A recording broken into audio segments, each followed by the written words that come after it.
बिस्मिल्लाहिर्रहमानिर्रहीम। आज का हमारा टॉपिक है थायरिस्टर्स। थायरिस्टर्स में जिस थायरिस्टर को हम डिटेल में स्टडी करेंगे वो है 4 लेयर डायोड और शॉकले डायोड। 4 लेयर डायोड या शॉकले डायोड जो है उसमें बेसिकली ये 4 लेयर्स हैं। 4 लेयर्स किसकी हैं? ये सेमीकंडक्टर्स की हैं। और पहली लेयर पी टाइप, फिर एन टाइप, फिर पी टाइप, फिर एन टाइप। तो इस तरह से हम इसको रिप्रेजेंट करते हैं और प्रैक्टिकली कुछ इस शक्ल में मार्केट में ये आपके पास शॉकले डायोड या फिर 4 लेयर डायोड जो है वो अवेलेबल होता है। थायरिस्टर्स बेसिकली हैं क्या? थायरिस्टर्स किसको कहते हैं? The semiconductor devices constructed of 4 layers PN are known as thyristors.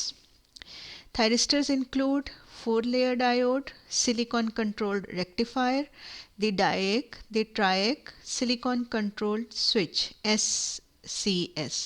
ये डिफरेंट टाइप्स के थायरिस्टर्स हैं यहाँ पे जिनकी हमने एग्जांपल्स दी हैं और आज जो हमने इसमें से डिस्कस करना है वो है 4-layer diode।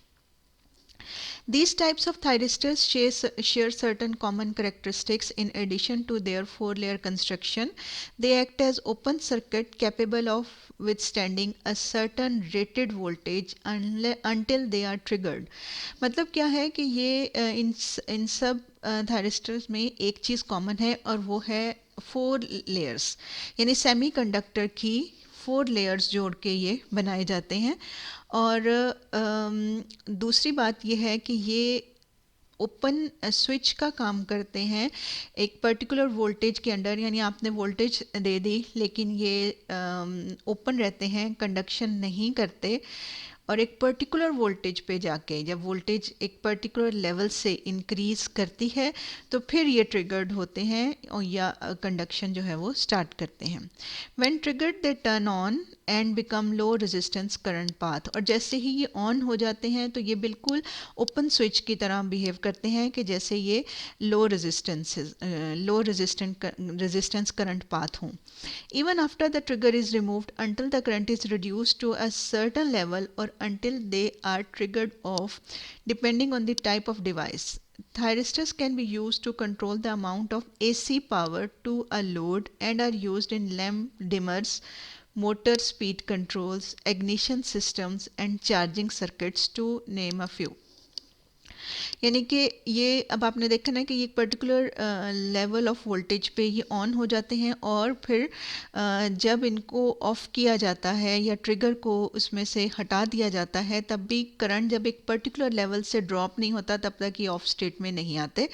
और इसलिए इनको एसी पावर को कंट्रोल करने के लिए यूज़ होते हैं। जैसे कि लैंप डिमर्स, आपको पता है कि लैंप डिमर्स क्या होते हैं कि जैसे लैम्प्स जो है डिफरेंट इंटेंसिटीज़, अगर आप एक लैंप है उसको आप डिफरेंट इंटेंसिटीज़ देना चाहें तो उसको शार्पनेस में ले आएँ या उसको डिम करना चाहें तो ऐसी जगह पे क्या लगा होगा? एक थायरिस्टर लगा होगा। इसी तरह मोटर स्पीड कंट्रोल है और इग्निशन सिस्टम्स जो है इन सब में जो या फिर जो चार्जिंग सिस्टम्स हैं इनमें थायरिस्टर्स इस्तेमाल हो सकते हैं। जी, आज का जो टॉपिक है शॉकले डायोड या फिर 4 लेयर डायोड, उसको हम देखते हैं। यहाँ पे आप देखें कि इसकी बेसिक कंस्ट्रक्शन किस तरह से रिप्रेजेंट की गई है। पहले ये पी लेयर है, फिर एन लेयर, फिर पी, फिर एन। अब आप देख सकते हैं पहली लेयर जो पी लेयर है इसके दरमियान पी और एन टाइप ये 2 लेयर में एक जंक्शन है जिसको जंक्शन 1 का नाम दिया गया है। इसी तरह फिर अगला में देखें एन से पी तक ये दूसरा जंक्शन है, इसको जंक्शन 2 का नाम दिया गया है। फिर पी और एन टाइप है, ये तीसरा जंक्शन है और इसे 3 का लेबल किया गया है। तो इस तरह से आपके पास इस 4 लेयर डायोड में 4 लेयर्स होती हैं जबकि 3 जंक्शंस होते हैं। शॉकले डायोड को जिस सिंबल से रिप्रेजेंट करते हैं वो आप इसमें देख सकते हैं। ये ए लिखा हुआ है, ए फॉर एनोड एंड के फॉर कैथोड, और यहाँ पे इसको हाफ ऑफ द डायोड से रिप्रेजेंट किया जाता है। अगर हम इसके फंक्शन को देखें तो इसके फंक्शन को 2 ट्रांजिस्टर्स की फॉर्म में आप इसको रिप्रेजेंट कर सकते हैं। यानी इसका जो इक्विवेलेंट फंक्शन है वो आप इन दो ट्रांजिस्टर से भी डिफाइन कर सकते हैं। इसमें देखिए ये पहला वाला ट्रांजिस्टर जिसको Q1 का नाम दिया हुआ है, आप देख सकते हैं कि ये कौन सा ट्रांजिस्टर है। ये एक PNP ट्रांजिस्टर है। PNP ट्रांजिस्टर है और ये देखें, ये एरो आपको जो नज़र आ रहा है, ये देखिए यहाँ से पिछले डायोड में, पिछली फिगर पे अगर हम आए तो यहाँ से ये पहले से आप देखें यहाँ तक, तो ये 3 लेयर जैसे ट्रांजिस्टर की होती हैं। तो ये क्या बन गया, ये एक PNP ट्रांजिस्टर बन गया, जो कि यहाँ पे Q1 की शक्ल में इसको ऐसे करके रिप्रेजेंट किया गया है। अच्छा जी, अब ये दूसरा ट्रांजिस्टर देखें। ये दूसरा ट्रांजिस्टर जो है, ये एक कौन सा ट्रांजिस्टर नज़र आ रहा है आपको, इसके एरो से देखें, ये एक NPN ट्रांजिस्टर है। और NPN ट्रांजिस्टर ये 4 लेयर्स में कहाँ से शो हो रहा है, ये देखें यहाँ से लेकर यहाँ तक आप देख सकते हैं NPN transistor and PNP transistor. अच्छा, अब ये जो इनके NPN ट्रांजिस्टर और PNP ट्रांजिस्टर जो हैं, इसको अगर हम यहाँ से देखें तो अगर हम इसमें गौर करें तो आप देख सकते हैं कि जंक्शन 1 जो है, जंक्शन 1 वो यहाँ से रिप्रेजेंट हो रहा है। ये देखें, ये आ गया एमीटर और ये हो गई इस Q1 की बेस, और एमीटर और बेस के दरमियान जो जंक्शन है वो जंक्शन 1 है। जैसे कि इधर इस फिगर में PN जंक्शन 1, ये पहला वाला जंक्शन। और नीचे वाले में देखें, नीचे वाले ट्रांजिस्टर में ये जो लास्ट में एमीटर है, एमीटर और इधर ये पीछे बेस, एमीटर और बेस के दरमियान जो जंक्शन है ये जंक्शन 3 है। अब जंक्शन 2 जो है वो ये इससे रिप्रेजेंट कर रहे हैं हम बेस टू कलेक्टर Q1 का भी, और इसी तरह बेस टू कलेक्टर Q2 का भी। यानी Q2 और Q1 दोनों ही का बेस से कलेक्टर तक के जो दोनों के जंक्शन हैं वो जंक्शन 2 की तरह के हैं। तो इस तरह से ये आपका ये सारा आपका रिप्रेजेंट इक्विवेलेंट सर्किट है इसका। अच्छा, अब देखें कि अगर हम इसकी बाइसिंग करते हैं तो फिर क्या होता है। ये हमने इसकी बाइसिंग की, इन दोनों ट्रांजिस्टर्स की ये हमने बाइसिंग की। जब आपने पॉजिटिव इसको दिया, एमिटर को, PNP के एमिटर को आपने पॉजिटिव के साथ जोड़ा, तो ये किस में हो गया, ये फॉरवर्ड बाइसिंग में हो गया। यानी A जो है वो आपका एनोड बन गया, और ये फॉरवर्ड पहला जंक्शन जो है, जब आप A को पॉजिटिव रखेंगे और ये K को लो पोटेंशियल पे यानी नेगेटिव पे रखेंगे, तो फिर आपका ये ट्रांजिस्टर जो है ये फॉरवर्ड बाइस्ड मोड में या कंडक्शन मोड में आपका ये डायोड कहलाएगा। अच्छा, अब इसकी वर्किंग देखते हैं हम जी। यहाँ से अगर हम देखें तो ये आप देख सकते हैं कि करंट IA यानी एनोड करंट इधर से एंटर हो रहा है। ये Q1 के एमिटर करंट के इक्वल है। जो करंट यहाँ से एंटर होगा और फिर ये यहाँ से जो करंट बेस में से फ्लो करेगा वो होगा IB1, और जो करंट इसमें से कलेक्टर में से फ्लो करेगा वो कहलाएगा IC1। इसी तरह Q2 में किससे देखें तो Q2 की बेस में जो करंट एंटर होगा उसे आप कहेंगे IB2। तो क्या ये IB2 सेम करंट नहीं है जो कलेक्टर में से आया है, यानी IC1 is equals to IB2। इसी तरह Q2 के जो कलेक्टर में करंट एंटर होगा वो कहाँ से आया है, वो इस बेस में Q1 की बेस में से आया है। तो हम कह सकते हैं कि IC2 is equals to IB1। Normally क्या हो रहा है कि जब वोल्टेज ज़ीरो है, जब ये पीछे से जो VCC आपने या VC अप्लाई की है ये अगर ज़ीरो है तो कोई करंट फ्लो नहीं कर रहा, हम ज़ीरो पे हैं। उसके बाद जब आप अगर वोल्टेज को बढ़ा देते हैं, थोड़ा सा ज़ीरो से इंक्रीज़ करते हैं वोल्टेज को, तो क्या होता है VAK यानी एनोड से कैथोड तक जो टोटल वोल्टेज है, ये एनोड से कैथोड तक की जो टोटल वोल्टेज है उसको कहते हैं VAK। तो ये जो टोटल वोल्टेज है जो इन दोनों ट्रांजिस्टर्स पे के वोल्टेज ड्रॉप से मिल के बनी है वी ए के, वो जब बहुत ही स्मॉल है तो फिर क्या होगा कि बहुत ही स्मॉल करंट जो है वो फ्लो करेगा। जैसे जैसे आप इस वोल्टेज को इंक्रीज़ करते जाएंगे बहुत ही स्मॉल करंट जो है ये फ्लो करेगा। अब ज़रा यहाँ पे देखें, इस रीजन में, रीजन 2 जो थी, इस रीजन में अगर आप गौर करें तो जो IC2 है और इधर से ये जो IC1 है, या इधर वाला जो IB1 है और इधर से जो IB2 आ रहा है, ये दोनों जब इधर मिलते हैं तो ये दोनों की डायरेक्शन आप देखें, ये एक दूसरे का इफ़ेक्ट क्या कर रहे हैं, कैंसिल कर रहे हैं। और ये बहुत ही, ये एक दूसरे को का इफ़ेक्ट कैंसिल करके जो थोड़ा सा माइनर सा करंट होगा वो यहाँ से फ़्लो करेगा। यानी जो कैथोड में से होके ग्राउंड को जाएगा या कैथोड की तरफ फ्लो करेगा IE2, वो बहुत ही माइनर होगा। जैसे जैसे हम वोल्टेज इंक्रीज़ करते जाएंगे ये माइनर सा करंट भी इंक्रीज़ करेगा, लेकिन बहुत ही स्मॉल अमाउंट में होगा। इसको आप लीकेज करंट भी कह सकते हैं। ये नीचे फिगर में ये जो पार्ट है, नीचे फिगर में अगर हम देखें तो ये जो पार्ट है ये देखें, ये शो कर रहा है कि जब VA यानी ओवरऑल जो वोल्टेज ड्रॉप था वो बहुत ज़ीरो था, तो करंट IA भी क्या है, ज़ीरो है। और जैसे जैसे ये वोल्टेज जो है वो कुछ इंक्रीज़ हुई तो करंट जो है वो इंक्रीज़ होना शुरू हो गया। होते होते वोल्टेज जब पहुंच गई इस पॉइंट पे, ये पॉइंट जो है, इस वोल्टेज को आप क्या बोलते हैं, VBR यानी ब्रेक ओवर वोल्टेज। ये VBR ब्रेक ओवर वोल्टेज कहलाती है। इस वोल्टेज को जो करंट को रिस्पॉन्ड कर रहा है उस करंट को कहते हैं IS। IS means switching current, ठीक है। इस ब्रेक ओवर वोल्टेज को पे जितना करंट यहाँ से इंक्रीज़ हो गया हुआ है, यानी ये जो करंट की वैल्यू है ये वाली, ये वैल्यू IS यानी कि स्विचिंग करंट कहलाएगी। अब जब इस पोजीशन पे ये सिस्टम पहुँच जाएगा, ब्रेक ओवर वोल्टेज पे ये सिस्टम पहुँच जाएगा, तो क्या होगा, ये दोनों ट्रांजिस्टर्स जो हैं ये सैचुरेशन में आ जाएंगे।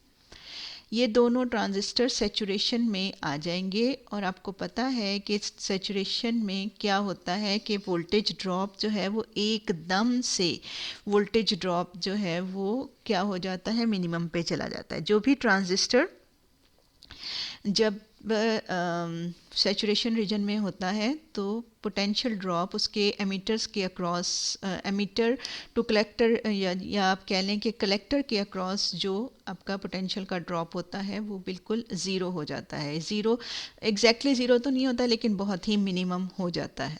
तो ये पॉइंट अगर आप ग्राफ में देखें तो ये देखें, ये पॉइंट जो है ये उसको शो कर रहा है।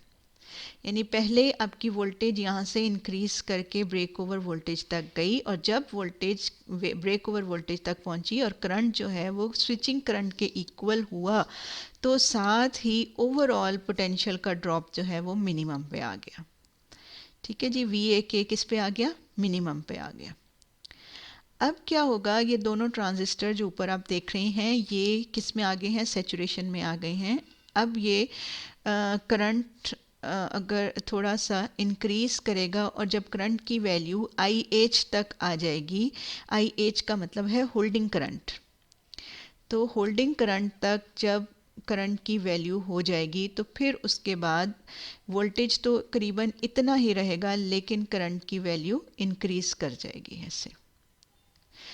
यानी कि आपका जो डायोड है वो अब कंडक्ट करेगा। अब वोल्टेज जो है उसके अक्रॉस जो ड्रॉप हो रही है वो मिनिमम है, जबकि करंट जो है वो उसमें से फ्लो हो रहा है और ये अब करंट को कंडक्ट करेगा। यानी पहले जब तक ये रीजन थी जिसको ये एरो शो कर रहा है forward blocking region, forward blocking region जिसमें करंट की वैल्यू IS तक या IS से नीचे थी और वोल्टेज की वैल्यू VBR यानी ब्रेक ओवर वोल्टेज से कम थी। इस रीजन में आपका जो डायोड है वो कंडक्ट नहीं करता, ठीक है, हमें ओवरऑल आउटपुट कुछ भी नहीं मिलती। और इसके बाद जो रीजन है जिसमें करंट, होल्डिंग करंट से इंक्रीज कर जाएगा और इस रीजन में ये एकदम से ये डायोड जो है ये कंडक्ट करना शुरू कर देगा और इस रीजन को आप कहते हैं फॉरवर्ड कंडक्शन रीजन। इसमें ये इस रीजन में ये जो डायोड है ये कंडक्ट करता है।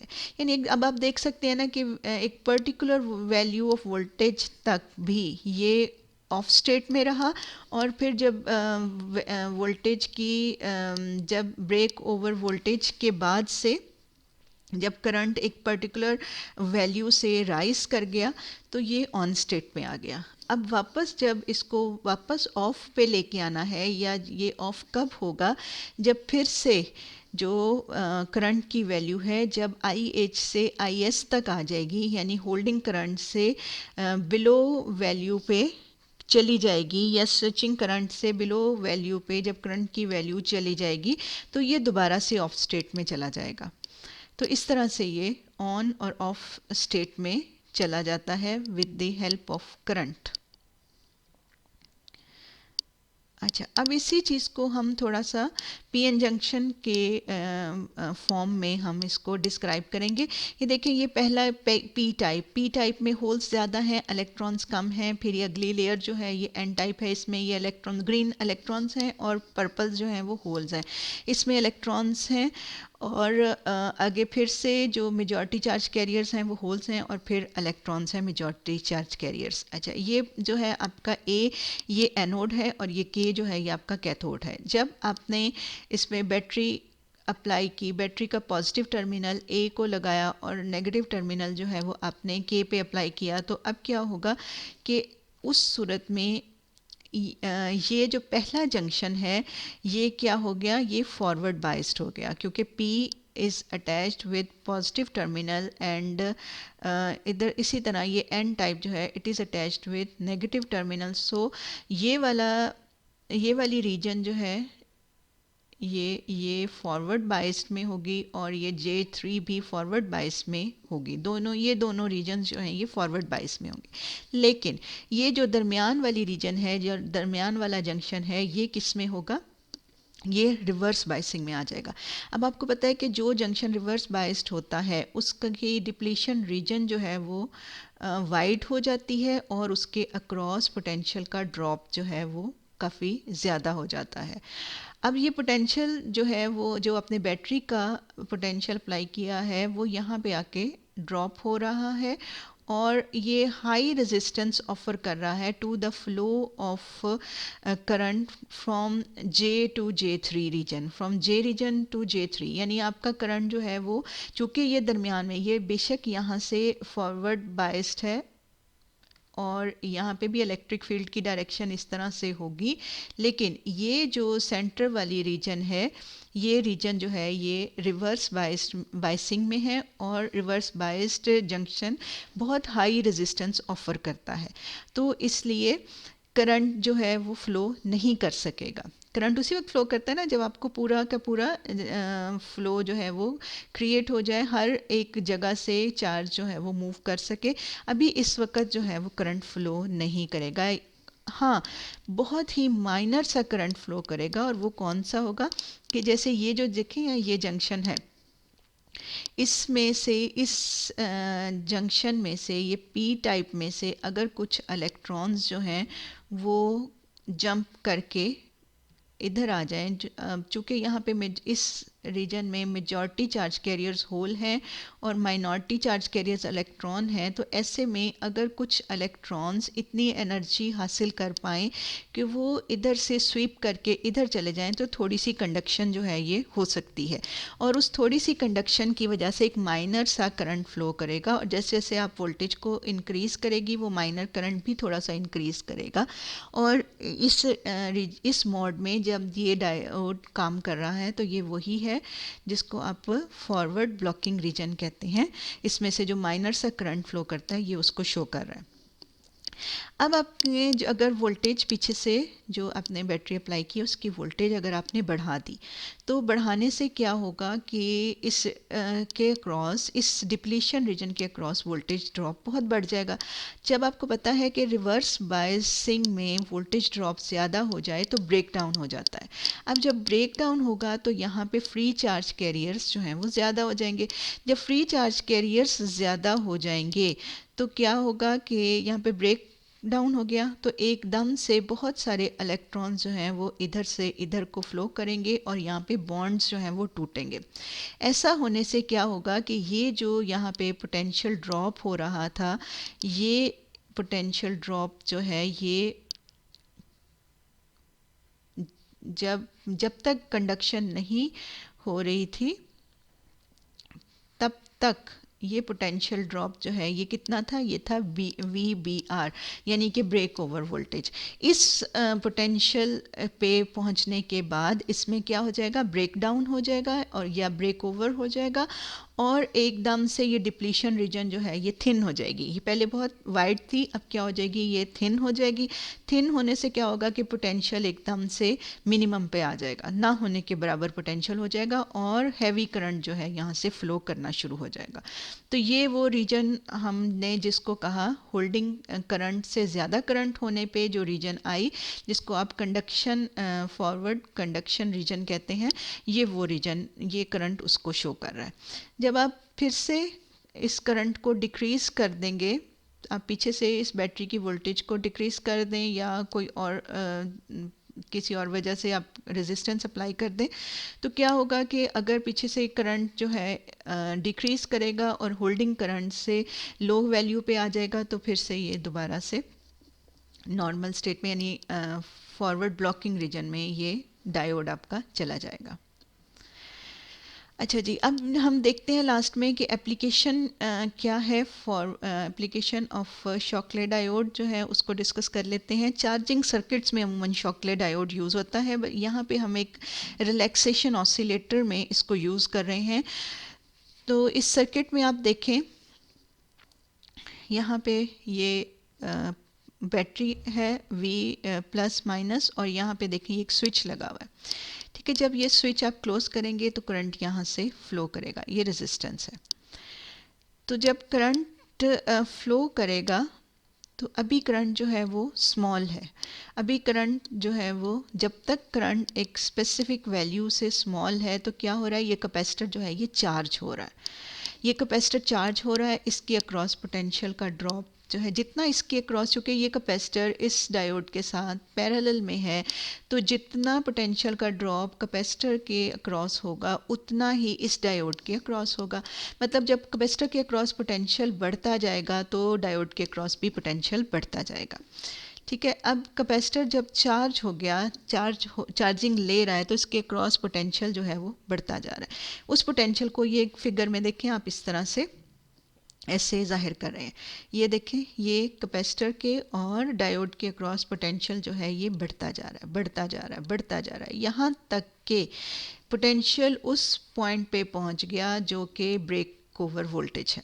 यानी इसके क्रॉस पोटेंशियल जो है वो ब्रेक ओवर वोल्टेज पे पहुंच गया। जब ब्रेक ओवर वोल्टेज पे ये पहुंच गया तो फिर इस डायोड ने, अभी तक ये डायोड कंडक्ट नहीं कर रहा था, लेकिन जब ब्रेक ओवर वोल्टेज पे ये पहुंचा तो इसने एकदम से कंडक्शन शुरू कर दी, कंडक्शन मोड में आ गया और करंट जो है, आपको पता है जब कंडक्शन स्टार्ट हो जाती है तो वोल्टेज एकदम से ड्रॉप हो जाता है, तो इसके क्रॉस जो ओवरऑल पोटेंशियल है वो रिड्यूस हो जाएगा और उस पोटेंशियल यहाँ तक पहुँचा था और उसके बाद एकदम से पोटेंशियल जो है वो डिक्रीज़ करेगा। उस डिक्रीज़ को इस लाइन से शो किया हुआ है। ये जब पोटेंशियल डिक्रीज़ करते करते करते करते करते यहाँ तक पहुँच गया, ठीक है, ये पोटेंशियल यहाँ पे पहुँच गया और इस दौरान जब पोटेंशियल डिक्रीज़ करता है तो कैपेसिटर जो है वो क्या हो जाता है, वो डिस्चार्ज होता है, यानी कैपेसिटर का करंट भी इसमें से फ्लो करता है। तो कैपेसिटर जो है वो डिस्चार्ज होता है, कैपेसिटर के क्रॉस डिस्चार्जिंग में भी कैपेसिटर के क्रॉस पोटेंशियल जो है वो कम होना शुरू हो जाता है। अगेन जब वोल्टेज इस पॉइंट पे आ जाएगा, कम होते होते होते वोल्टेज इस पॉइंट पे आ गया, अब कैपेसिटर फिर से चार्जिंग लेना शुरू कर देगा और जब कैपेसिटर फिर से चार्जिंग लेना शुरू कर देगा तो फिर से वो चार्ज होगा और उसके अक्रॉस पोटेंशियल बढ़ता जाएगा। इस पॉइंट पे आके फिर से एक पर्टिकुलर पॉइंट पे आके फिर से ये डिस्चार्ज होगा। तो ये एक रिलैक्सेशन ऑसिलेटर है। ऑसिलेटर क्या होता है कि जिसमें पीरियोडिक वेव फॉर्म जब जिस सर्किट से बनती है और वो वेव जो है या वोल्टेज की वैल्यूज़ बार बार अपने आप को रिपीट करती हैं, तो ऐसी डिवाइस को आप ऑसिलेटर कहते हैं। तो ये एक 4 लेयर डायोड से आपने रिलैक्सेशन ऑसिलेटर बनाया है। ये अमूमन चार्जिंग कैपेसिटर्स जहाँ पे भी लगे होते हैं जहाँ और ऐसी डिवाइसेस में यूज़ होता है कि जहाँ एक पर्टिकुलर टाइम के बाद फिर से सारा ऑपरेशन रिपीट करना हो, ऐसी डिवाइसेस में ये यूज़ हो सकता है।